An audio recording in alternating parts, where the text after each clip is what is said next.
El hogar y la salud. ¿Es posible conocer a Dios? Estudiemos las palabras que Cristo pronunció en el cenáculo, la víspera de su crucifixión. Estaba ya a punto de consumar su sacrificio y procuraba consolar a sus discípulos, que habrían de sufrir tan terrible tentación y tan dura prueba. No se turbe vuestro corazón, dijo. Creéis en Dios, creed también en mí. En la casa de mi Padre muchas moradas hay. De otra manera os lo hubiera dicho. Voy pues a preparar lugar para vosotros. Dícele Tomás, Señor, no sabemos a dónde vas. ¿Cómo pues podemos saber el camino? Jesús le dice, yo soy el camino y la verdad y la vida. Nadie viene al Padre sino por mí. Si me conocieseis también a mi Padre conoceríais, y desde ahora lo conocéis y le habéis visto. Dícele Felipe, Señor, muéstranos al Padre, y nos basta. Jesús le dice, ¿tanto tiempo ha que estoy con vosotros y no me has conocido, Felipe? El que me ha visto a mí, ha visto al Padre. ¿Cómo pues dices tú, muéstranos al Padre? ¿No crees que yo en el Padre y el Padre en mí? Las palabras que yo hablo, no las hablo de mí mismo, mas el Padre que está en mí, Él hace las obras. Juan 14, 1 al 10. Los discípulos no entendían aún lo que Cristo les decía respecto de su relación con Dios. Gran parte de su enseñanza quedaba ahora oscura para ellos. Cristo deseaba que tuviera un conocimiento de Dios más claro y preciso. Estas cosas os he hablado en proverbios, dijo, la hora viene cuando ya no hablaré en proverbios, pero os anunciaré del Padre. Juan 6, 16, 25. Cuando en el día de Pentecostés el Espíritu Santo fue derramado sobre los discípulos, comprendieron entonces más cabalmente las verdades que Cristo les había presentado en parábolas. Gran parte de la enseñanza que para ellos había sido un misterio les fue aclarada. Pero ni aun entonces recibieron los discípulos el cumplimiento completo de la promesa de Cristo. Recibieron del conocimiento de Dios todo lo que podían entender, pero el cumplimiento completo de la promesa que Cristo les mostraría al Padre en su plenitud estaba aún por venir. Y así es también hoy. Nuestro conocimiento de Dios es parcial e imperfecto.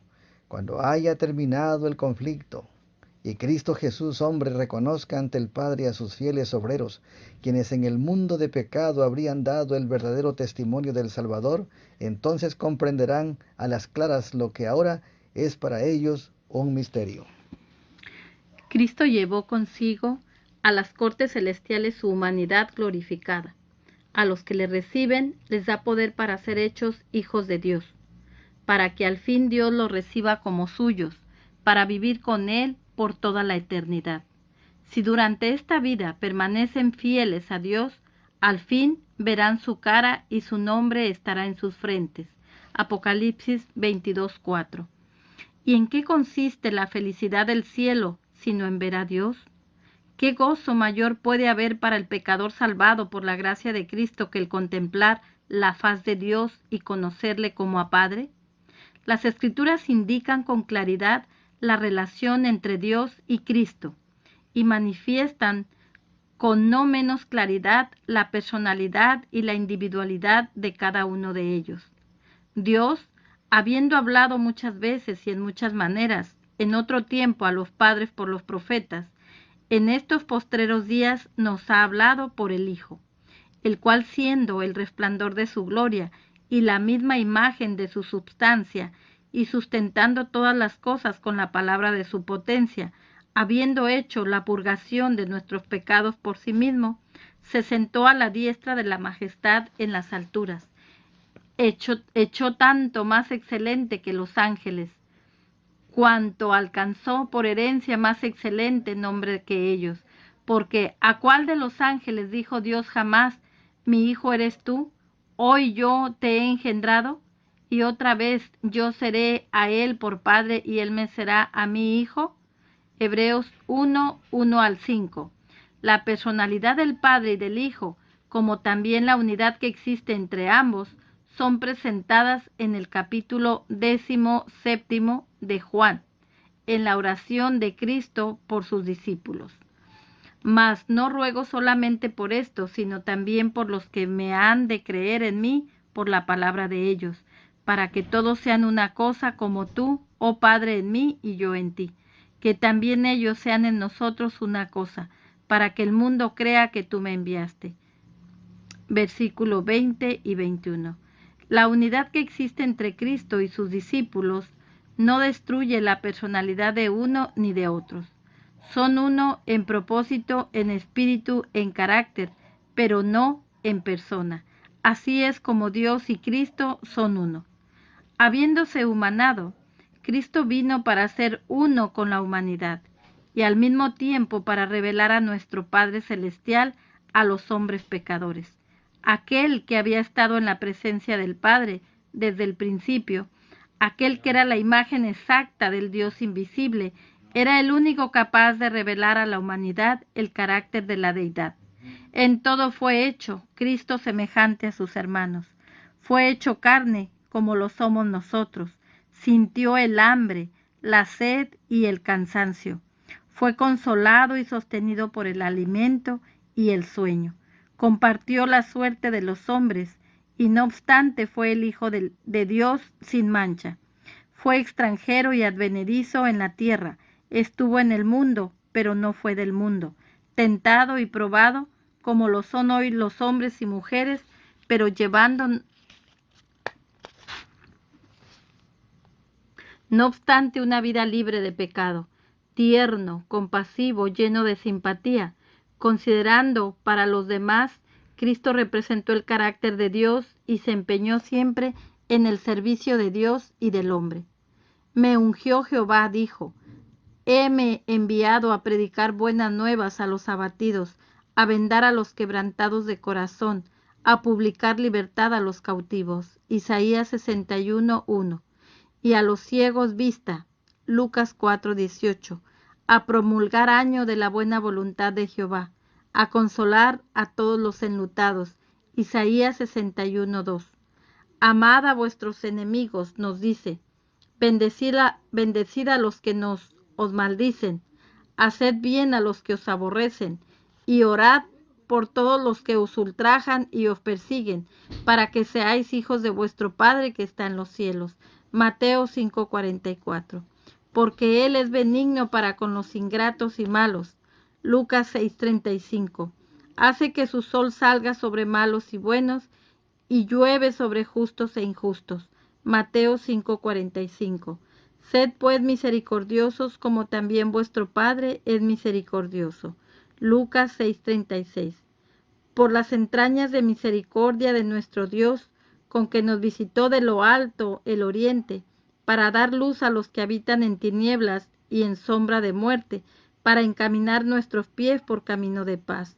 Lucas 1:78 y 79. La revelación del amor de Dios al hombre tiene su centro en la cruz. No hay lengua humana que pueda expresar todo su significado, ni pluma que pueda describirla, ni inteligencia humana que pueda comprenderla.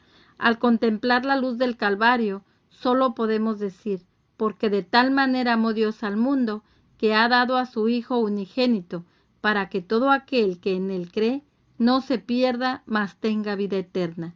Juan 3:16.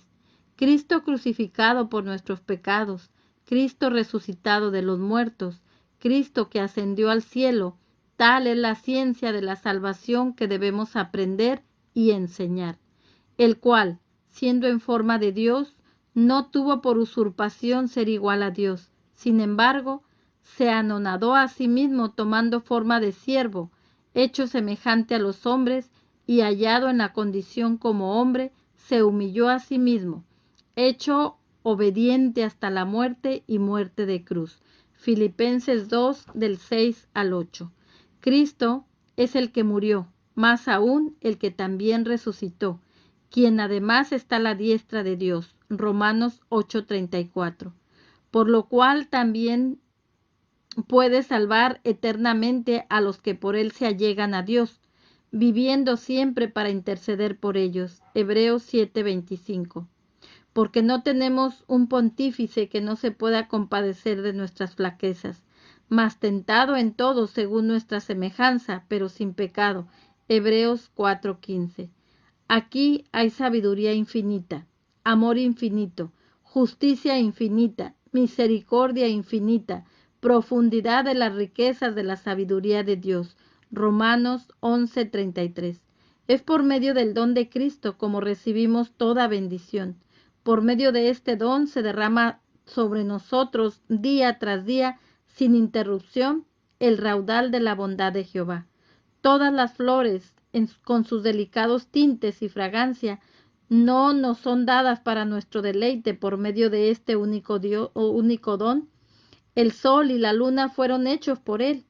No hay una sola estrella que embellezca el cielo que Él no hiciera.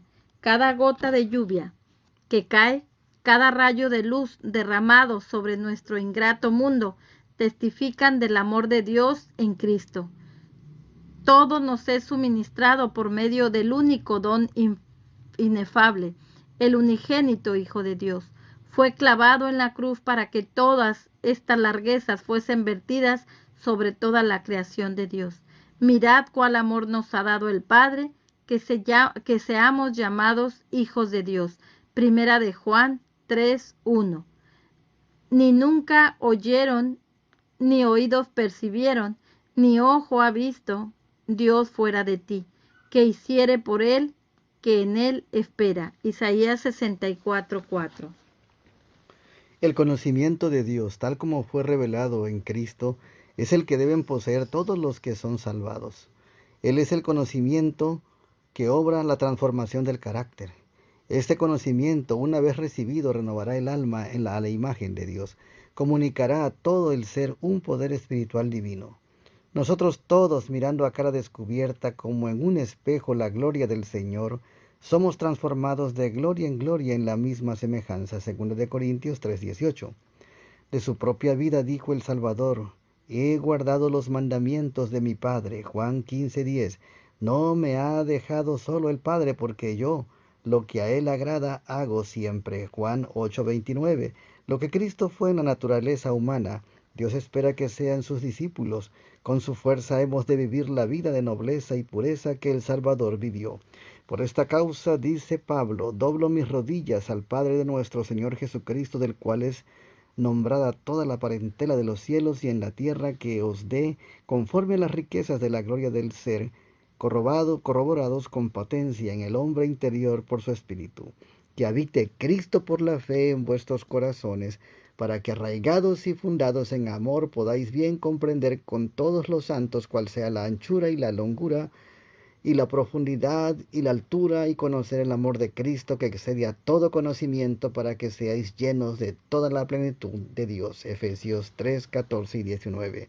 No cesamos de orar por vosotros y de pedir que seáis llenos del conocimiento de su voluntad en toda sabiduría y espiritual inteligencia, para que andéis como es digno del Señor, agradándole en todo, fructificando en toda buena obra y creciendo en el conocimiento de Dios, corroborados de toda fortaleza conforme a la potencia de su gloria, para toda tolerancia y longura de ánimo. Colosenses 1:9-11. Este es el conocimiento de Dios que nos invita a recibir, y aparte del cual todo lo demás es vanidad e insignificancia.